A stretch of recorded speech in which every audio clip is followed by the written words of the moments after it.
Austin New Church. It's good to see you all this morning. It's good to see you at home, and it's good to see you here. We have a special guest this morning we're excited about. But first, I want to introduce everyone to Mark Klinsman. You may remember him. He's new here, and we're going to try him out this morning. It's been a bit, yeah. Oh, wait, have you been here before? Maybe. You guys stand with us. Lord, we love you. We thank you for this morning. We thank you for this place. We thank you for a space to gather in your name as family. May our minds be open. May our hearts be soft. Holy Spirit, we thank you for your presence. In Jesus' name.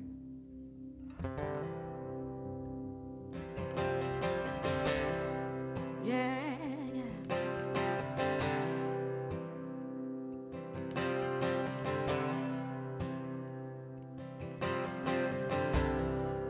I was down in the valley before love came and grabbed me. Never thought I'd see the sun again. Oh no. Without no hesitation, you became my resurrection. All that light that came shining right on in. I've got beauty for ashes. Yeah, I got joy for mourning. And I've got praise for heaviness. Your love is a miracle. Yes, I've got beauty for ashes. Yeah, I got joy for mourning. And I've got praise for heaviness. Your love is a miracle.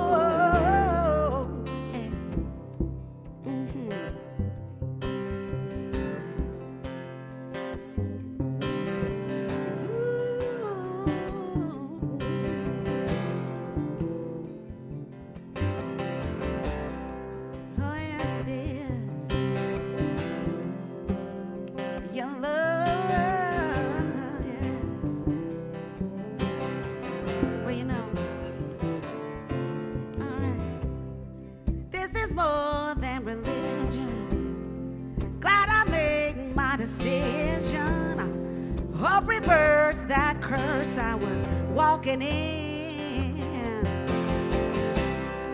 Now I'm dancing on my grave clothes.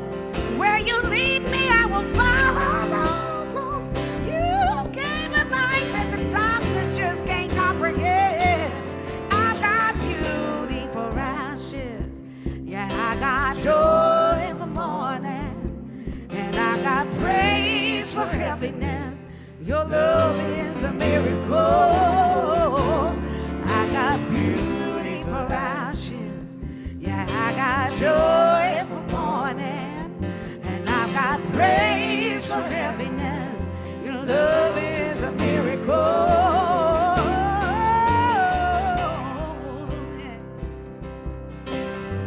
Yes, it is.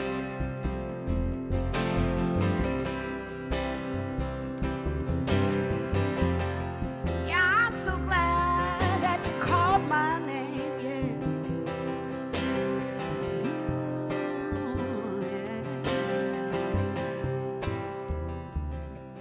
Yes, I remember it just like this. I remember the voice that called me. I remember when my heart first said yes. I will never forget that morning. You were singing over me, singing, yeah. Yeah, yeah, yeah, yeah. Yeah, you were singing over me, saying, yeah, yeah, yeah, yeah.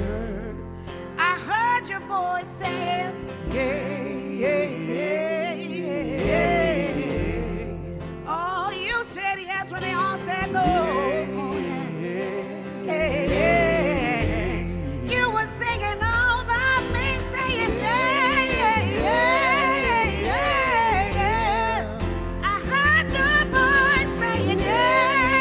Yeah.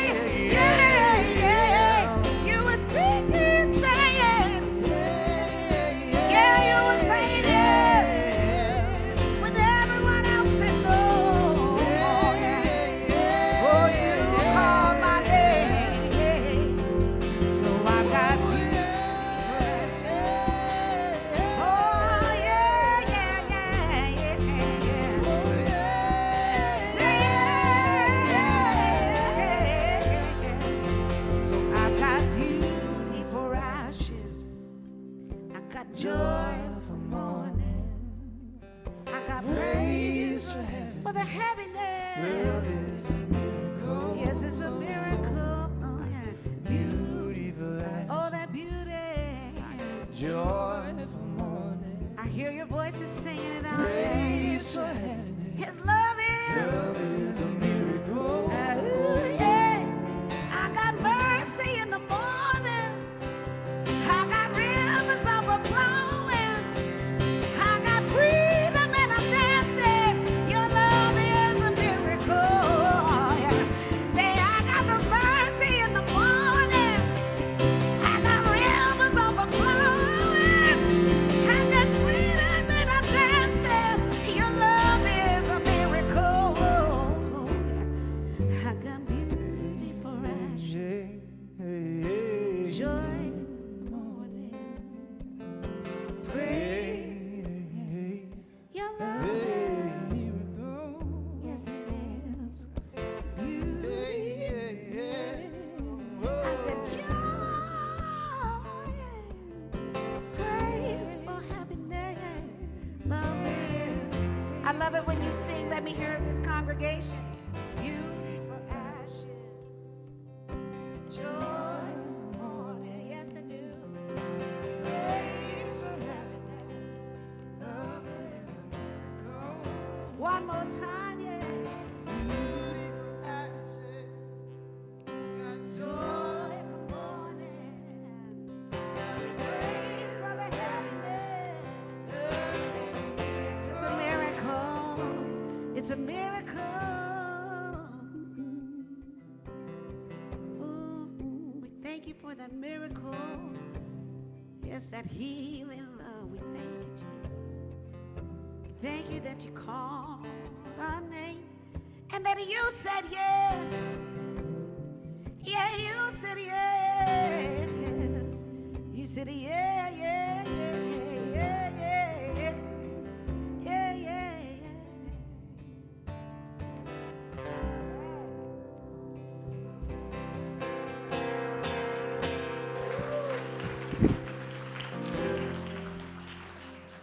All right. You just kind of want to let Angie go. All right, you're done now? Yeah. We're just going to let you go, girl. Hey, welcome to Austin New Church. Thank you guys for being here. Right now, if you have small children, Miss Stephanie's been taking those with some volunteers out to the playground so they don't have to endure this. Emmy, if you want to go, anybody else, if you want to go, I could call you by name, but go see Miss Stephanie right out the back there. Thank you guys for being here. Right now, we have a short video, but y'all be seated. Sorry. We have a short video as a way of introduction. Well, hello, my Austin New Church family. Can't wait to see you guys next week, October 24th. I know you guys have the great B.T. Harmon with you today, and I have the dubious privilege of following him, and I mean that sincerely. Guy's great. He's really blessed my soul. I know he's been a blessing to all of you, and I know he'll do the same today. He's actually coming in pretty hot off of a spiritual holiness pilgrimage of sorts, Carmen de Santiago in northwest Spain, Galicia, the pilgrimage on the way to the shrine of St. James, Santiago de Compostela. See, all that's BS because I literally had to just walk around in the neighborhood for 10 minutes reading a Wikipedia article just to try to get those words to sound, you know, not like Rio de Janeiro and San Juan Capistrano. So the hottest I'll be coming in is I'm in Chicago right now, West Chicago, staying at friends, with friends. This is my daughter's 16-year-old fall break, and in an exercise of soul, I just let her take my car into town by herself. That's after scuffing my rims twice yesterday and parking in front of a driveway on the street last night. So that's as hot as I'll be coming in. All kidding aside, I know you're going to have a great day today. I am going to try to bring you my best next week, and until then, you guys have a blessed day. Go get them, BT, and we'll see you soon. Well, hello, my Austin New Church family. Hey, join me up here, BT. You on? Awesome. I don't hear you yet. Check, check. Here we go. All right. So, awesome. My friend B.T. Harmon, those of you that don't know B.T., we'll hear shortly. Like Stan was mentioning, you just came in off of what's it called? The Camino de Santiago. All right. And apparently, over a month's time period, you walked how many miles? So Over the course of a month, I walked 200 miles and biked about 300. So we covered 500 miles of pretty much all of northern Spain. We Okay. walked across the country and Holy biked. cow. Yeah, it's cool. I mean, I watched it live on Instagram, and I mean, I saw the condition of your feet, but one of those things I was asking you about is what kind of preparation did you take? You're talking about chafing. Yes. Yeah.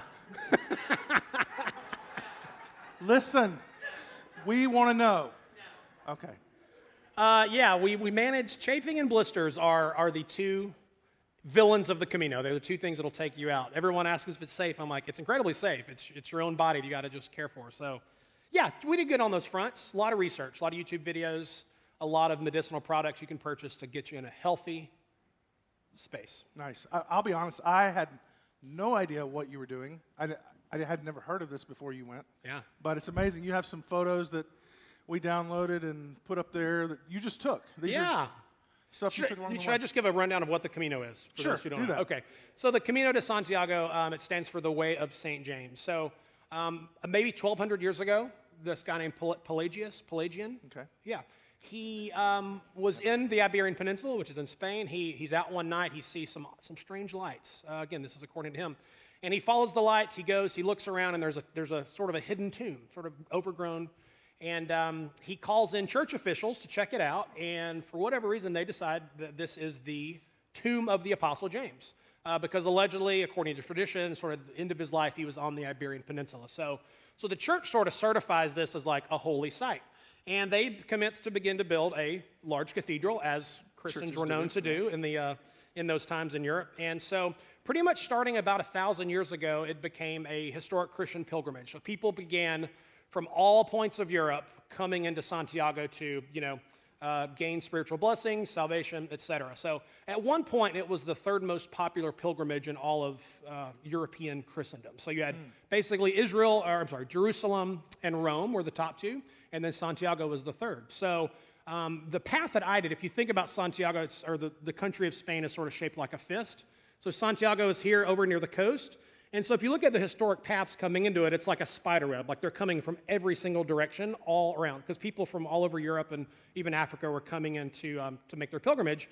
But as it turns out, the longest or most commonly traveled one is a path called the Camino Frances, which means the French way. So basically, if Santiago is here, southern France is here. So I started in Saint-Jean-Pied-de-Port, and then I walked and biked 500 miles west, ending in Santiago. So when you get to Santiago, there's this massive cathedral. They have mass for the pilgrims. But it's kind of cool because you're seeing people that you actually walked with on your path, the Camino Frances, but they've been coming in from every different direction all over. And some people start, we met people who started in Amsterdam, and they walked 1,500 miles, or people who started at, the Italian peninsula. Yeah. So, yeah. So I guess the question is why? Was this I mean, seriously, was this a mountain to climb? Was this just your thing? Why did you go? So I'm turning 40 in November. Right. So when you're approaching a big birthday, you want to do something special. So Brett, my husband, and I, we talked about all kinds of fun, exciting things that usually involve beach houses and fruity drinks. And the more I thought about it, I was like, I don't know, that just doesn't sound right. Doesn't feel right for me. So I had two older friends, Bill and Kitty Murray in Atlanta. They had hiked the last, basically 100K of the Camino, so 80-ish miles. They'd done that maybe 3 or 4 years ago, and I'd seen them on Instagram, and I thought, that seems cool. So literally, early summer, I kind of came back across the concept of the Camino, and I was like, that's what I want to do. So yeah, for me, it was definitely sort of an exercise in solitude. So you're walking, you average about 15 miles per day that you're walking. And so that translates to roughly 7 to 8 hours that you are walking through fields and forests and mountains. If you're solo, many times you're by yourself completely. So you can look as far as the eye can see. There's nobody else there. So I don't know about you, but that just sounded like, as crazy as life is and as dumpster fire-ish as things seem to be, I'm like, this sounds amazing. So yeah, definitely had a solitude piece, sort of a intentional loneliness piece as well. I was kind of scared to tell my husband, I want to be gone for 3 weeks alone. Without you. I know, that's when you're married, that's kind of like, you don't really do that very often. But he was super sweet, and I kind of liked the tension that created, just to miss your person and be reminded of how nice it is to have someone. And then definitely spiritual aspects as well. I mean, it's you're literally following in the exact same footsteps as, pilgrims from 1,000 years ago, in like these brown, like monkish robes with like a staff, and they carry a scallop. You may have seen some of the photos. The scallop is the official symbol of the Camino, and so old pilgrims had like the staff and the scallop, and they put water in gourds. So it just has this very primitive kind of feel. So I love technology. I love all the fancy screen-based things. I am not a screen-shaming type person, but I also believe that, just submerging yourself in an experience like this, for me, it felt like a detox, like a detox for your mind, for your soul, for your spirit, whatever kind of language you want to use. It just pushes all of that anxiety out, because you sort of get sort of divorced from all the American drama, and I'm a big social media user, but for whatever reason, it was like my mind just disengaged from all that. And you're encountering people from all over the world of all generations. I've said it's one of the few times in life where like everyone's kind of moving in the same direction, like high school, college is that way. We're all kind of on the same journey, so to speak. Right. And then once college hits, it's like everyone goes in 1,000 directions. And this feels like one of those rare times in life where like everybody you meet, you're like, hey, you're going to Santiago. We're moving in the same direction. We kind of are there for a reason, for a purpose. Everybody has a reason in the Camino, for the most part. It's not like, we think about backpacking Europe and it's like 22-year-olds out of college, which is certainly a thing. But the Camino doesn't really attract that. It attracts seemingly like older people. I felt there were many times I'd look around, I'm the youngest person there, like 70-year-olds, 80-year-olds walking 15 miles a day with 30-pound packs. And even that piece was very inspiring. So yeah, well, that's great. As far as I guess a spiritual connection for you. You mentioned the oldest journey in Christendom that organized, but maybe not the oldest, but very old.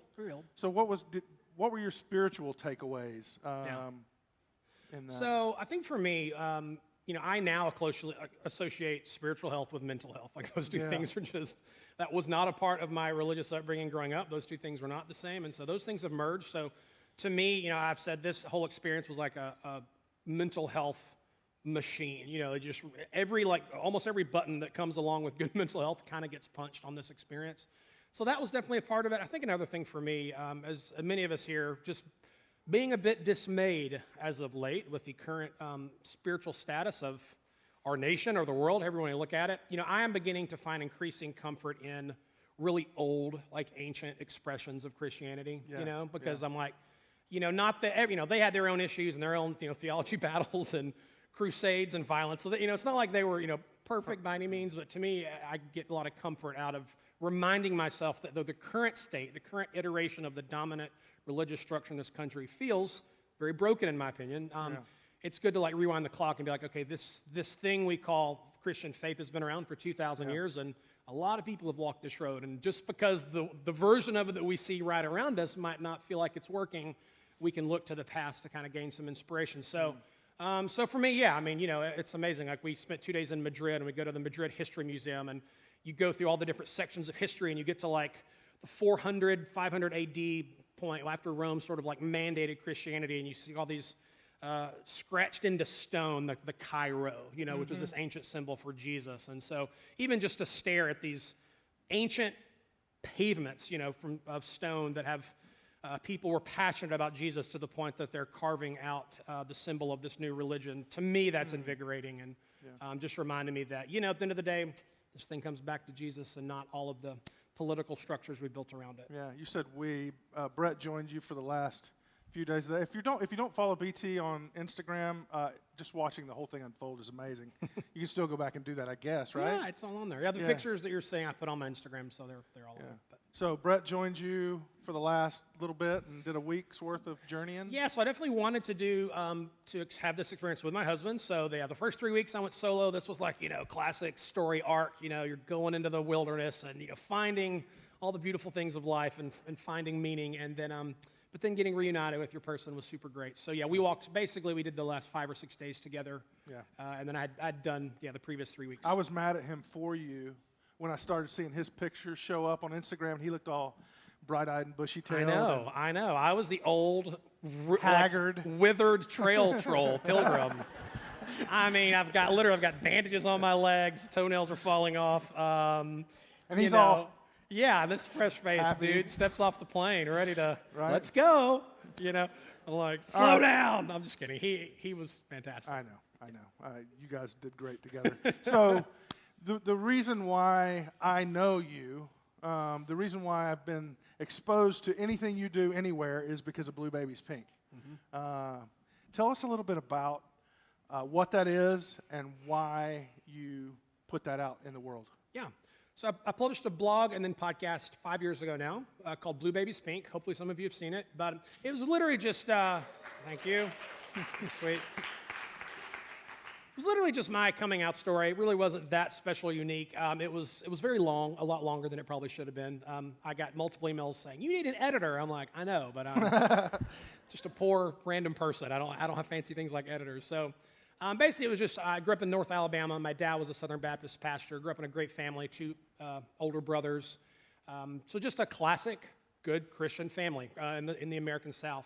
Very evangelical, very conservative. And so was gay, am gay, I've always been gay. But, as many are prone to do, hid that for many, many years and sort of crawled into my little closet and just began pushing through the seasons of life, high school, college ministry, fraternity. Jumped on board with a startup in 2005, all just while trying to live and exist in this world with this secret, convinced that it was not okay to be gay and that God wanted me to suppress that and to be single and celibate for all of my days. As it turns out, that strategy is flawed, I learned. It did not work out so well for me. So in my mid to late 20s, began to have some sort of mental health issues around all the secrecy and the hiding and the shame and all that really bad self-talk. And so finally, for the first time, really around 30 or late 20s, allowed myself to question sort of our traditional understanding of sexuality. And so Blue Babies Pink was just me telling that story that I just quickly told in a lot more words, but really trying to, honestly, and I'll always honor the tradition I came from, because a lot of LGBTQ people, they have a lot of trauma associated with church and those kind of things. That wasn't my story, and so for me to be true, I had to kind of, to be honest, which is that, no, these people have really loved me and have been very special in my life, and so I really tried to pull that part out as well. Yeah, that was, for me, it was huge, it was impactful, and I loved your generosity toward your faith tradition, although it excluded you, basically. It didn't allow you to be who you were. Yeah. So that was one thing I really loved about it. Were you surprised at the traction this thing's gotten? And I don't know. I mean, I guess so. I kind of entered it saying, if the only people that read this are the people I grew up with, like that was totally fine for me. It's the only thing in my life I have felt truly like God sort of ordained it or maybe pushed me to get this story out. Like in 2007, I began taking notes on this whole experience. And so for 10 years, I just took little weird notes in my phone, like a little, again, like a little troll, just taking notes on the things I was experiencing. And that's what eventually became the bones and the guts of the story. And so, I don't know. In the story, I loved your appreciation and love for your dad.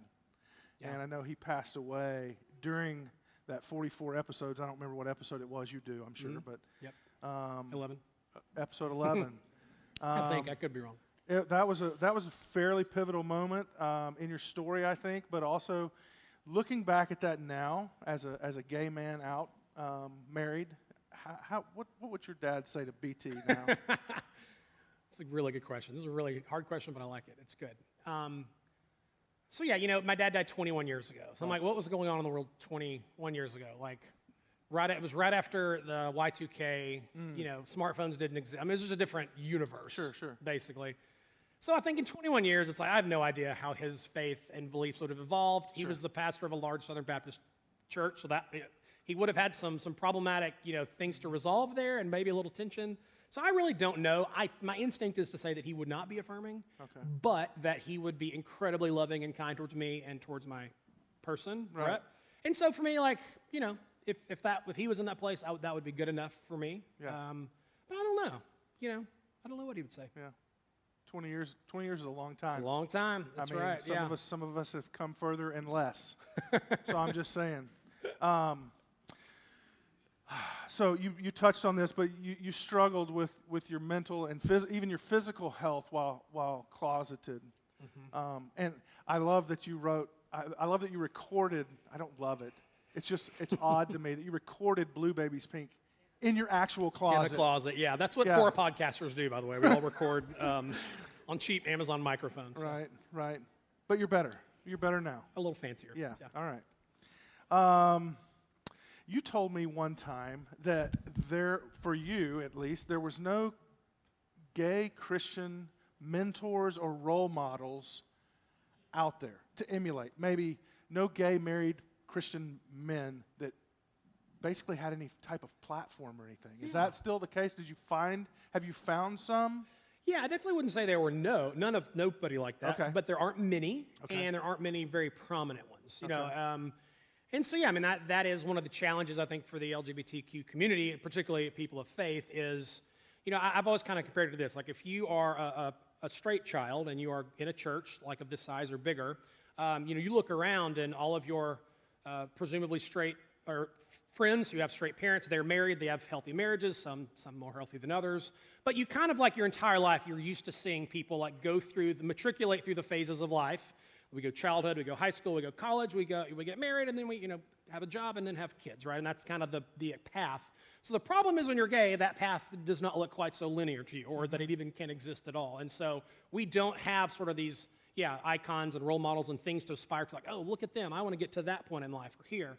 And so obviously since gay marriage has been legal, that is becoming more common, but it's there's like a lag. Does that make sense? Right. And so when you look at, you know, the impression that a lot of people have that the gay community is highly non-monogamous and promiscuous, I guess you could say, you know, my response to that is there is obviously some truth there, but also we haven't even had the option of marriage for the last, you know, let's say 10 to 100,000 years, depending on your view of.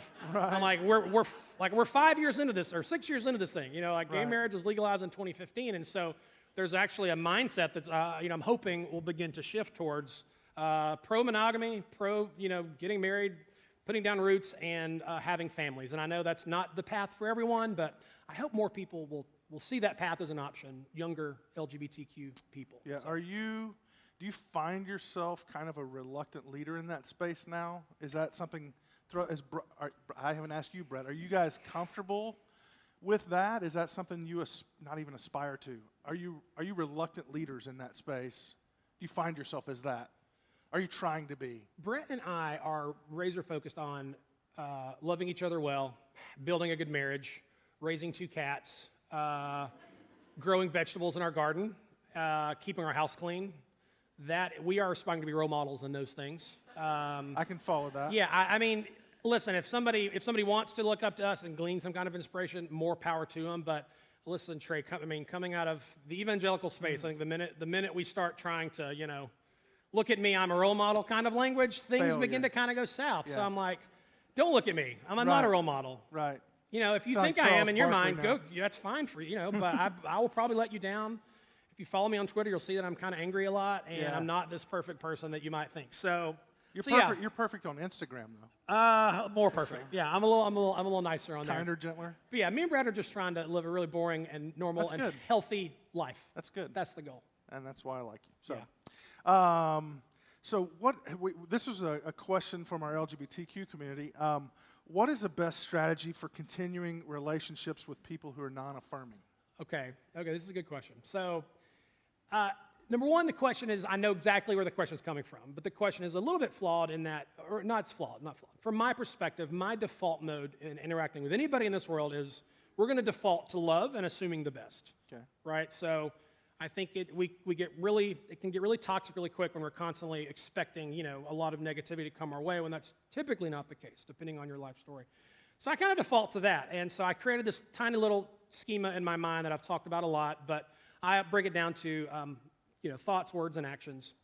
And people can express themselves, you know, sort of in those 3 ways, or their beliefs can manifest in those 3 ways. So my whole thing is, and I've had this conversation with my family, with my close friends, because I still have a ton of community with conservative evangelical folks, and so I just say, listen, you have full capacity to believe what you want. I'm not going to police what you believe. If you continue to be non-affirming, and that's in your head, good for you. But if you are going to bring that kind of stuff into words or in actions, if you're going to kind of use your words or actions to, I don't know, condemn me, talk down, be super negative, be toxic, then I have the right at that point to completely pull away and remove myself. So I think there's sort of like degrees to what are we talking when we say someone is non-affirming, what do we mean by that? Are they kind and gracious, or are they spiteful and negative? And so I value my own mental health very well. So I just have this policy now where if you're super toxic really around anything in life, if you're highly toxic, negative, you know, contagious person, I'm just going to pull away, is no doubt about it. So that's it. I would say, to answer your question, try your best to love. Try your best to love these kind of people if you don't agree. And I would say at the worst, tolerance. I'm getting really into the tolerance concept. I've created this scale of if you can imagine here's the baseline of love, and all the way up is the most loving thing you can do, and all the way down is negativity and hate and murder is down here. Tolerance to me is right in the middle. In some ways, it's the worst form of love, the lowest form of love, or it's the best form of hate. So it's this weird neutral zone. But I'm it's actually a really beautiful principle, particularly for diverse countries like America, where it's we have all kinds of people we disagree with, and particularly now. So I'm we all kind of need to recommit ourselves to this idea of, listen, I'm going to have the capacity to just be super Johnny-go-lucky, I love you, if you can't pull that off, and I'm the next best thing is to just tolerate and exist with people and to be pleasant as much as you can in that space. But again, the minute they go super toxic and rogue, I think you have the right to pull away just in a manner of, again, protecting your own mental health. So that's how I approach it. I don't project on anybody else because everyone else has different stuff they've been through. Yeah, no, that's a good word. I love the tolerance aspect of that. You've told me before you don't like cliche words, obviously don't like to get put in a box or anything, but you've kind of, I don't know if left the evangelical space or don't like to be considered progressive, or what are you? What is BT Harmon? I have no idea. Okay. What I All right. These terms are so broken. Even the term evangelical, I'm what does that even mean? Does anyone really know what that even means? And even my evangelical friends are they typically don't introduce themselves. When I was a kid, I wasn't I'm an evangelical. It's that's not a word we actually use. No. I think people who study politics and voting maybe even kind of created that word to attach it to a voting block. Mm-hmm. So, it has kind of morphed, it seems like in the last couple of years, into more of a, quasi-religious political situation. But yeah, the reality is, because I have people who think that I hate evangelicals, and that's really not remotely true. I do have issues there because I'm there are churches in Atlanta where I live that I know of where I know this has happened. You can call their front desk on a Monday morning and say, "Hey, I'm a gay person. Where can I serve in your church?" And they'll say the parking team. And that's it. That's it. You're not going to be on kids. You're not going to be on stage. But yeah, you can help park cars. So that's the thing. So I always say, I don't feel like I left evangelicalism as much as it has left me. True. And the fact that I don't feel comfortable, being with my husband in those kind of spaces because it's just awkward. Now it's going to stir up drama. And I'm none of us want to live in drama. So that title certainly does not fit me. I would not say, but I am learning, Trey. Here's my soapbox lately: is I'm trying to avoid labels. Because what I've learned is the minute you put on a label, you begin to actually absorb all kinds of weird things that go along with that subculture. And so. I guess I would be considered this new phrase, an ex-evangelical. That's a thing that I've seen rolling around. But that's not a title that I put on because I think the minute I kind of absorb that into my identity, now I'm I'm an ex-evangelical. What ex-evangelicals do? What are those ex-evangelicals doing? Oh, they're screaming and getting really mad. That's what our tribe does, It's listen, I hate to pull out a football analogy on church, because we've all heard that a million times. But to go there, we are both Alabama football fans. That is, and so, that's an identity. And so the minute that I claim that, then it comes to all these expectations of here are the colors that I wear, here are the things that I say, here's how I act, here's the websites you're that a we champion. go to. Yeah, you're a champion of that. And so, what? Well, that was good. That went right over my head for a hot minute. I'm a champion. It was classic. That was good. That was good. And so that's the problem. The minute we grab a label, we feel compelled to act like that with that in-group kind of thinking and behavior. And so I just think, maybe we can just exist without having to have labels. And, I still am enamored with Jesus. It blows my mind. Even now, when you watch the way that marketing and movements evolve, if you want to start a movement, find a group of people and start telling them exactly what they want to hear. That's the quickest way to catalyze human energy and emotion. And then weaponize that language to get them to go do what you want. What continues to blow my mind about Christianity is it's actually telling people a lot of things they don't want to hear, right? It's oh yeah, love your enemies. Nobody wants to hear that. No. Forgive people. We're not natural forgivers. The verse, consider others better than yourself. What a bizarre and backwards, So the fact that a faith system has not only survived but thrived for 2,000 years, and it will continue to be here long after we're all gone, on the backs of very non-intuitive principles that sort of go against the grain of human instinct. That blows my mind. And so yeah, I'm at this weird place, Trey, where I have so much negative emotion around what's happening around the religious structures in our country, but deep down there's this sense of like, no, there's this ancient thing that is still there, and Jesus is still this incredible person, and the sacrifice, all of those messages, redemption, that I just don't see in other places. So I'm like, I'm still connected to it because of that, and still find Christian faith extremely compelling and something that I'm still committed to. So. Yeah. Let's shift gears a little bit. You've told me that you get messages from closeted young adult males mostly, I guess. No. Or no, males and females. Yeah. You get these messages on Instagram, or you get them on MySpace or whatever it is you use. Is that not a thing anymore? I don't know. Tom? Yes. No, Trey, it is. You should log in and check on your profile. Yeah. It's absolutely a thing. All right, go listen. Yeah, okay. So you're getting these messages. What is your word of encouragement? What do you try to do with that responsibility, and how are you encouraging these young people? Okay, so this question is tricky because it's like macro, micro. At the macro level, I will keep screaming this for as long as I'm alive. It is a fantastic time to be an LGBTQ person in the world, in America right now. Okay. That might not be a popular thing to say, but it is true. It's a wonderful time. The fact that I can marry my husband and we can go through our lives and live a pretty peaceful, normal life just like anyone else is unbelievable. And so that little factoid alone, I choose to simmer on, and it is like a nuclear engine of gratitude in my life, and it powers everything that I do. And it's amazing. That's the macro. That's the big picture deal. On a micro level, we still have people, kids, youth, teens stuck in situations that are not at all hopeful and incredibly sad and incredibly discouraging. And so yeah, I mean, I just think what I try to try to describe the closet. There's nothing like the closet unless you've lived it. And the best description I can think of is, like, imagine you take a child, a 5, 7, 10-year-old child, and you put a speaker in their bedroom, and every single night when that child goes to sleep, the speaker says the same thing over and over again. You're gross, your body is broken, you don't fit in, you should be ashamed, and oh, by the way, when you die, you're going to hell. You're gross, your body's broken, you should be ashamed. I forgot the other one, and oh, by the way, when you die, you're going to hell. Like, imagine that's playing audibly in this child's bedroom night after night for years and years and years, and even into decades. And so this is the damnable nature of the closet, is that's the little message that we're playing. And this is why LGBT people, we have this, in some ways we have a very rich inner life only because we're stuck in our heads a little more, like because we have to constantly be evaluating the world around us. And obviously when you're young and you're a kid, you're not equipped to do that. And this is where the trauma and a lot of the depression and issues begin to manifest, is because we're simmering in all of that negative sort of spiritual energy and those bad thoughts, and it has a really corrosive effect. And so for people who are in that spot, I have a ton of compassion. I was there for many years. It got to the point where I wrote about Blue Baby Pink. I took 2 trips to the hospital. I've often said, like, when it comes to the privilege boxes, I check almost all of them.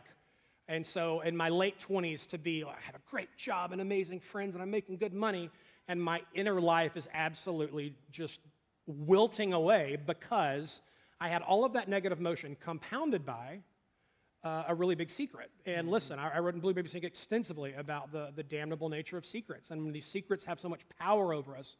And so for me, this is why, National Coming Out Day was this past week, and I know some people probably roll their eyes like, here we're doing this again, but I'm like, it should be celebrated. It's a good thing. And I'm clear to say that coming out is not the silver bullet. We over-romanticize the coming out process. I keep going back to, we have to continue to, work on ourselves while we're in the closet, which is what I feel like I did. I was building a community, a support network while I was in the closet, and I was doing all the other work on ourselves, because I'm not this one-dimensional gay creature.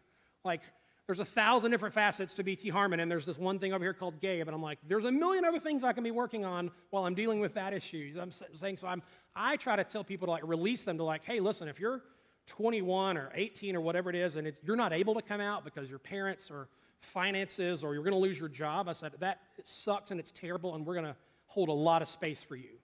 But in that meantime, boy, there are so many things we can be doing and growing and expanding and reading and learning and connecting to get our hearts in a place where we're healthier when we do come out. So for me, when I did finally come out in a kind of a public-y way, which is not for everyone, but it was for me, that was the last piece. And my mental health flipped so quickly to a degree that I've never gone back to that dark place, because I had all of that time working on myself, praying, meditating, getting in a healthier space, and then the coming out lifted the secret. So now now the secret is gone, and my headspace is in a better place, and I've got this community around me. Let's go to work. So, to answer your question, my word is, if you're in that space, hang on, hold on, keep hope. Listen, there are so many people out there who are so insanely supportive. The free mom hugs crowd. I'm like, man, if you are hanging by a lifeline, hanging by a thread, the good news is, boy, you can reach out, and there are people there now, maybe in another state, another country, who can help and can offer hope and love. Yeah. So, and Stan Mitchell, who's speaking of next week, has Everybody Church, and it literally is for everybody. And that's one of those things we as a faith community, we're not perfect. We struggle with things, and what is a way for us to and honestly, with the trauma associated with it, I'm amazed any LGBTQ people ever show up in a church building ever. But when finding a church like ANC, or any church that's affirming and willing to celebrate them for who they are, how's the best way we can love and just wrap our arms around and be a faith community that's worthy of being at? You know what I'm saying? I think that's the most common question I get is, how can the church love LGBTQ people more? And I don't know the answer to that. I mean, for a church like ANC, I would say you're already 90% there just by making the stand that you guys have taken to make this an inclusive place.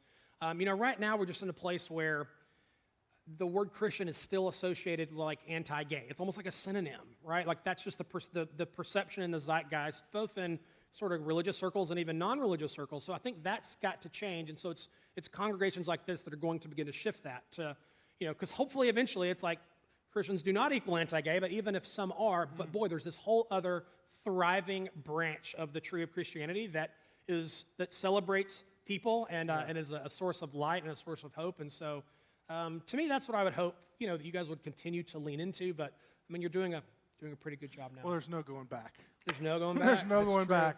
The evangelicals won't have us. Yeah. No, we're done. Well, it's true. I mean, one final thought, which is like, there will always be a desire for the beacon on the hill. Like when you look at the dominant religious structure now, I'm like, where is the compassion? Where is the love? I'm like, the shouting about all these other issues is so loud. And so I'm kind of feeling like, okay, wow, as that thing gets angrier and louder, there's going to be sort of this back door of like, people are always looking for a version of faith that champions love and inclusion and compassion. And so I'm hoping for, like, this is a weird old word that I used 20 years ago a lot, a revival. Can we say that? A revival? Yeah. I mean, I spent all of high school praying for a revival, for God to save us from the gays and the Hollywood elites and all the bad guys of society. And now I'm like, we need a revival to kind of save us from this machine that we built that's kind of gone out of control. We need a revival of some kind of spiritual renewal. So yeah, I mean, we can all pray for that, and maybe it'll happen. That's good stuff. So Sam and I decided that if we got done by 11:15, it's 11:13. We'd field a few questions. So if you're online, you can enter those in the chat window of the Facebook page.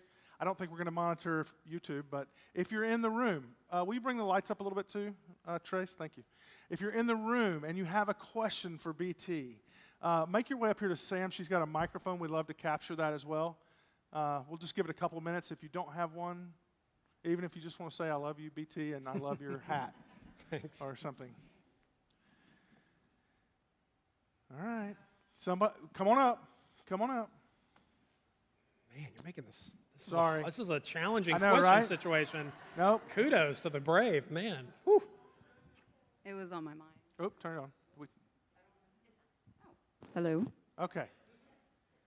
So I feel like ANC and this conversation is doing pretty well at addressing sexuality when we're talking about LGB. But I often question how we handle gender in these spaces. Yeah. When we use binary language and when we're talking about inclusivity. So just wanted to know y'all's thoughts. Yeah. My thought, representing ANC, we're trying. Again, this is fairly new to us. I mean, we came out in 2016, and I know we have non-binary folks that have joined our ranks, and we have folks just along the spectrum everywhere, fully trans to whatever. And so, I mean, we're just trying. Help us. You know, we have that voice on our board. We have the voice of the LGBTQ community who have our ear. We're open to everybody letting us, giving us input. So if we're failing in that, let us know.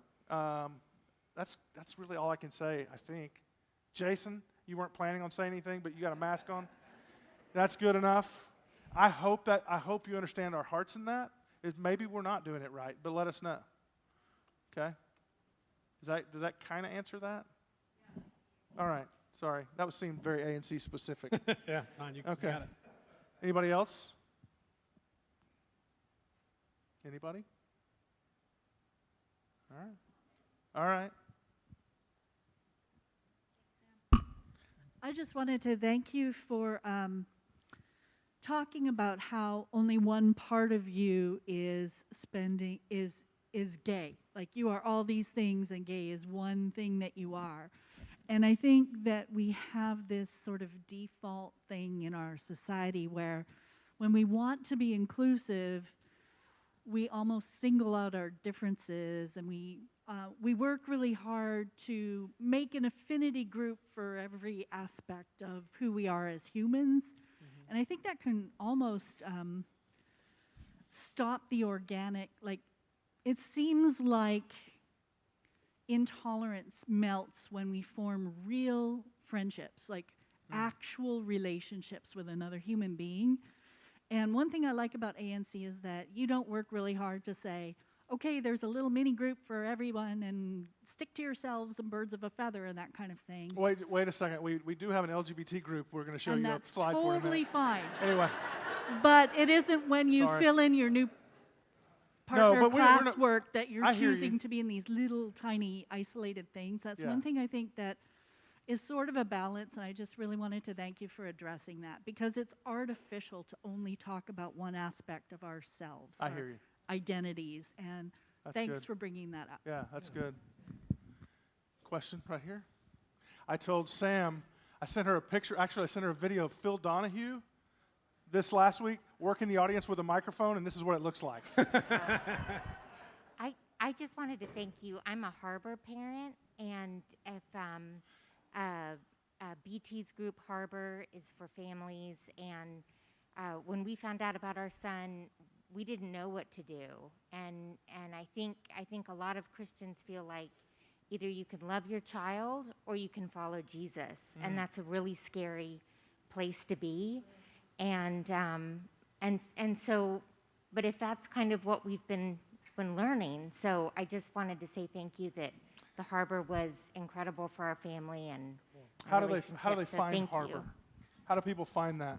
So Harbor, it's a Christian support group. It's a support group for the Christian parents of LGBTQ kids that I started 4 years ago, and harborhere.com is the website. But that's what we try to do. We try to break down that really toxic thinking, particularly for folks in the evangelical system of, either I have to love my kid or I've got to follow Jesus, and I got to make a choice, which is a horrible, horrible, horrible choice for a parent to have to make. So we're trying to just break that whole thing down and just say, nope, that's not how it works. So, I would love for you to check that out if that's awesome. You. Whitley, what's up? Nothing. How are you? Good. Go. Good to see you. Okay. You talked about spiritual health and mental health going together, which I loved that. Thank you. I found in my journey that there was an effort to forgive myself for being in that time where I just suffocated that part of me, and I thought I was doing the right thing. So my question is, like, one, I would be curious to know, how do you take care of yourself, and spiritually and mentally? And then also, were you in that? Did you have to forgive yourself? And if so, how did you do that?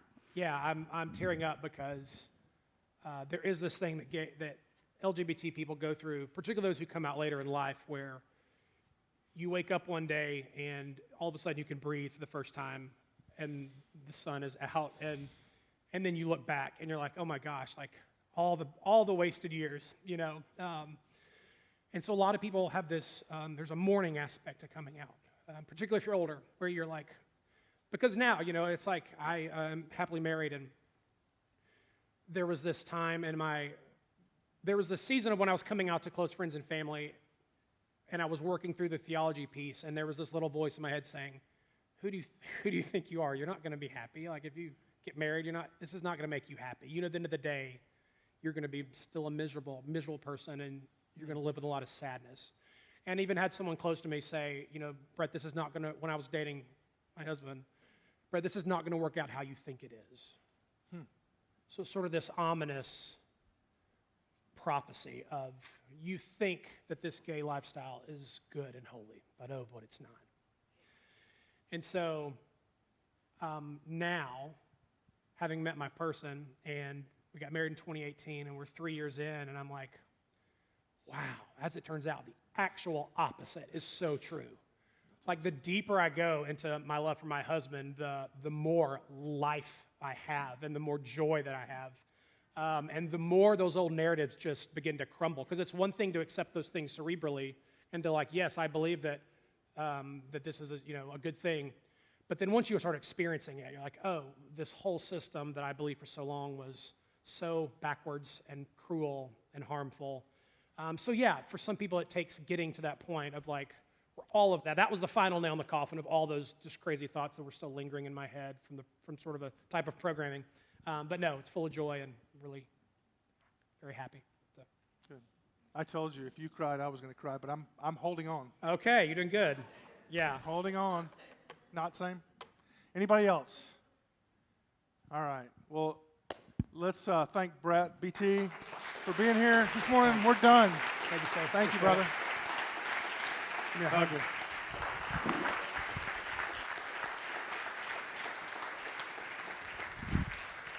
All right, one of those, my little helper.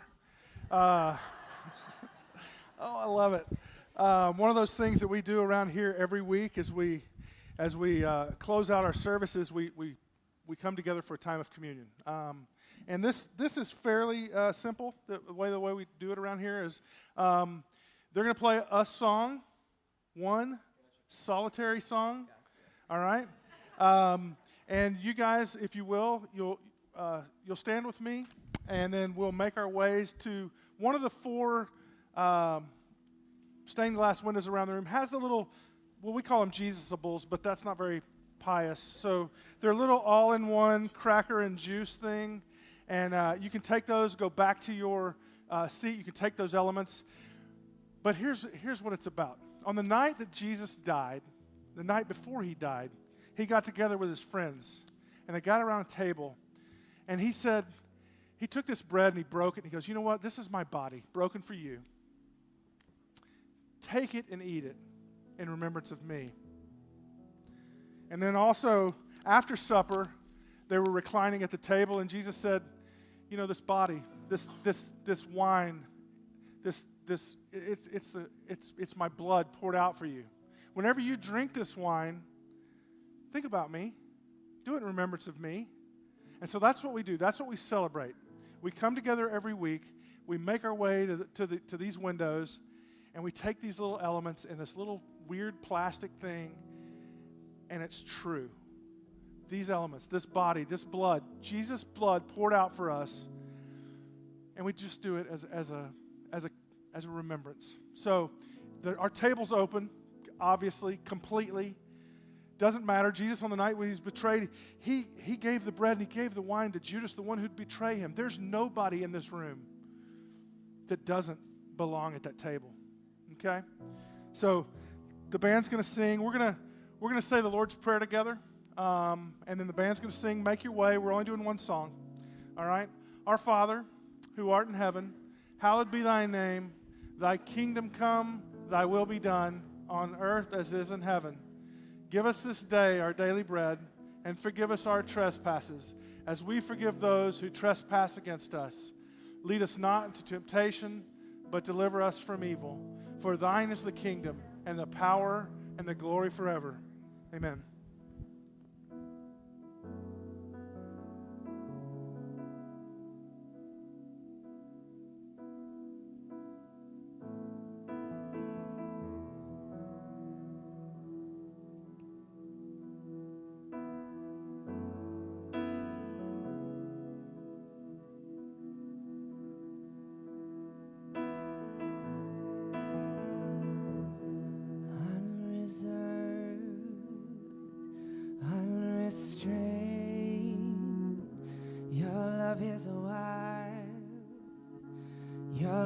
is wild for me.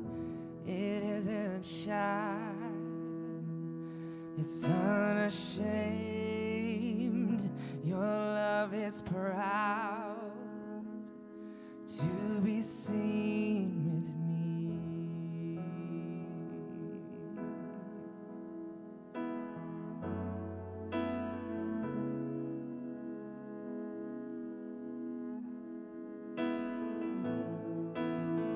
You don't give your heart in pieces.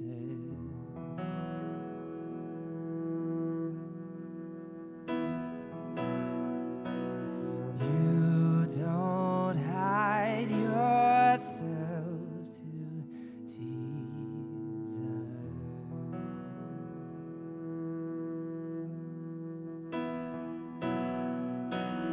You don't give your heart in pieces.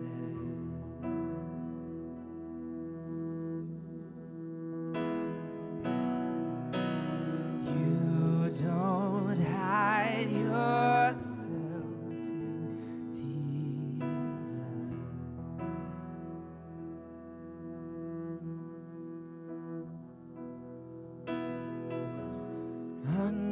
Uncontrolled, uncontained, your love is a fire burning bright for me. It's not just a spark, it's not just a flame. Your love is a light for all the world to see.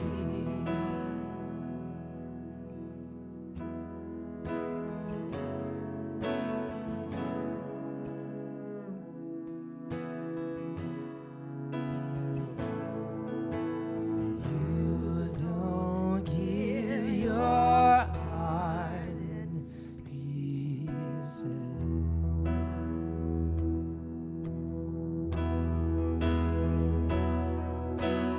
You don't hide yourself to Jesus.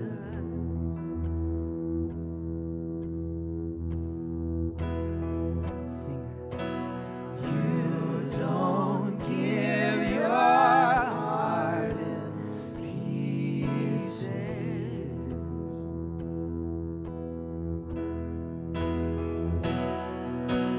You don't hide yourself to Jesus.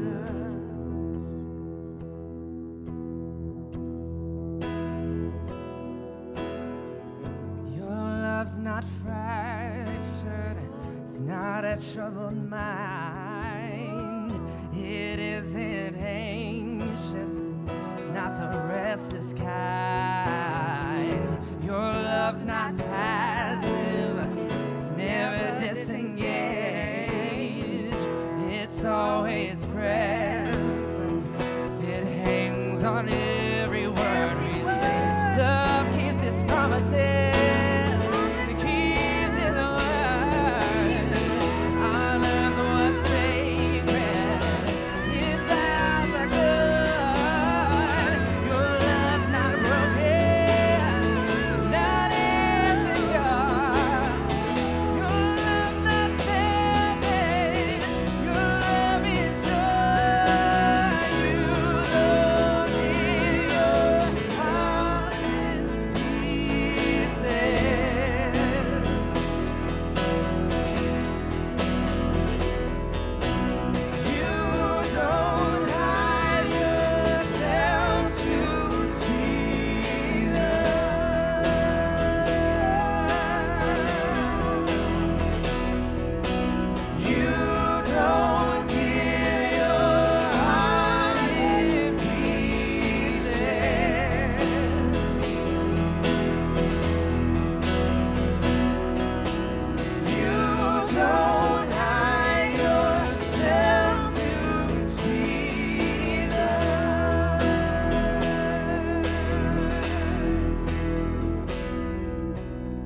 All right, thank you guys. Very good. You can remain standing. We're going to close out our time. Just if you're part of this community and you feel led, please go to the website. Join us in your giving. You've been faithful throughout COVID. We're doing fine as a church.